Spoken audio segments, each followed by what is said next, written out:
আমাকে শহীদ করে সেই মিছিলে শামিল করে নিও।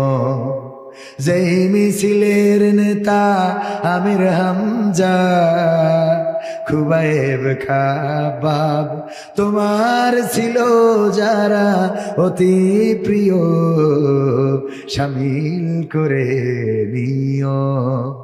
আমাকে শহীদ করে সেই মিছিলে শামিল করে নিও। ঠিক না বেঠে?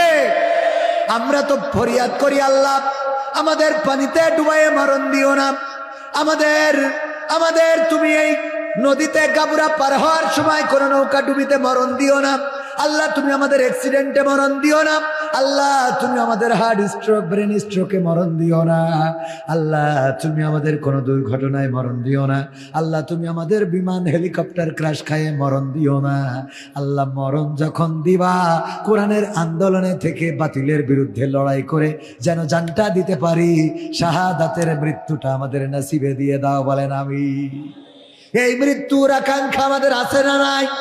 যার মধ্যে শাহাদাতের মৃত্যুর আকাঙ্ক্ষা নাই, তার মৃত্যু হবে বেঈমানের মৃত্যু, তার মৃত্যু হবে মুনাফিকের মৃত্যু। বিশ্বনবী বলেছেন, কে বলেছেন? মুনাফিকি মৃত্যু। কি মৃত্যু? নেফাকির মৃত্যু। যে আপনার মধ্যে শাহাদাতের কোনো তামান্নাই ছিল না। শাহাদাতের তামান্না তো আমরা লালন করি, এই আমাদের ইমানের শক্তি, বলেন ঠিক না বেঠিক? সুতরাং আমরা মারা গেলেও সেটাও আমাদের প্রশান্তির, কারণ জানি মৃত্যুর পরে আমাদের রব আছে না নাই। কবরে যাওয়ার পরে তিনি আমাদের সাথী হবেন, তিনি আমাদের সঙ্গী হবেন, তিনি আমাদের খোঁজখবর নিবেন, তিনি আমাদের কবরের জিন্দেগিটা সহজ করে দিবেন।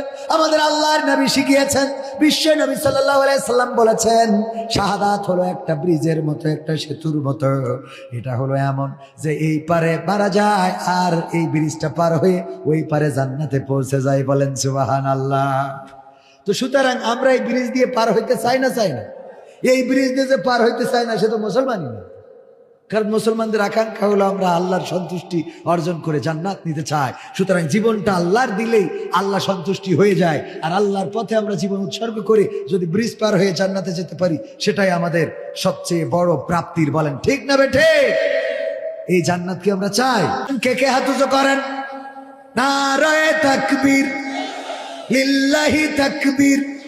আল কোরআনের আলো, আল হাদিসের আলো, আমার নেতা তোমার নেতা, লিল্লাহি তাকবীর। যারা জান্নাত চান আজকে মাহফিল শেষ পর্যন্ত থাকা যাবে ইনশাআল্লাহ। আমার যুবকেরা অনেকেই দাঁড়ানো, ওদের এনার্জি বেশি, ওরা মনে করে বসার থেকে দাঁড়িয়ে শোনাটাই ভালো, কোনো অসুবিধা নেই। আমি আপনাদের বসতে বলবো না, বরং এটা নিষেধ করবো যে যেন চলে যাবেন না, দাঁড়িয়ে আছেন থাকেন যতক্ষণ আপনি পারবেন, কোনো অসুবিধা নেই। হয়তো জায়গার সংকুলান না হতে পারে, আবার অনেকেই শীতের সময় পাটিতে বসার থেকে দাঁড়িয়ে থাকাটা ভালো মনে করে। এখানে দাঁড়িয়ে থাকলেও আল্লাহ খুশি হবেন, কিন্তু আপনি যদি চলে যান তাইলে আল্লাহ খুশি হবেন, শয়তান খুশি হবে।